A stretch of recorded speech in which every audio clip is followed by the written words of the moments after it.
হ্যাঁ মা, পুঁই শাকের শুটকির রেসিপিটা আমাকে একটু বলবা? আমি একটু শিখবা শিখি। তুমি রান্না? আচ্ছা ঠিক আছে, আগামী বছর তুমি রান্না করে খাওয়াবে হ্যাঁ ইনশাল্লাহ। কি? এইখানে এই যে দেখো পেঁয়াজ নিছি, একটু রসুন, মানে এই যে বড় রসুনটা কয়েকটা কো, আর এই শুটকি একটু ধুয়ে নিছি, আর এই যে শুকনো মরিচ, এটা এখন ব্লেন্ড করব, বাকিটা বলতেছি।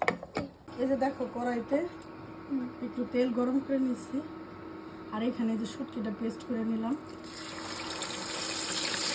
আমি কিন্তু আজকে প্রথম রান্না করতেছি মামনি, জানি না কেমন হবে, ইনশাল্লাহ ভালো হবে, কারণ শুটকি তো অনেক পছন্দ। আর শাক দিয়ে শুটকি, এটা এখন একটু মানে একটু বেশি করে কষামু, কষে একটু জায়গা বাড়াই দিই, তারপর শাকটা দিয়ে দেবো ইনশাল্লাহ। ইনশাল্লাহ রান্না কি শিখতেছো? হ্যাঁ। এই যে দেখো কষানোটা প্রায় একেবারে শেষ।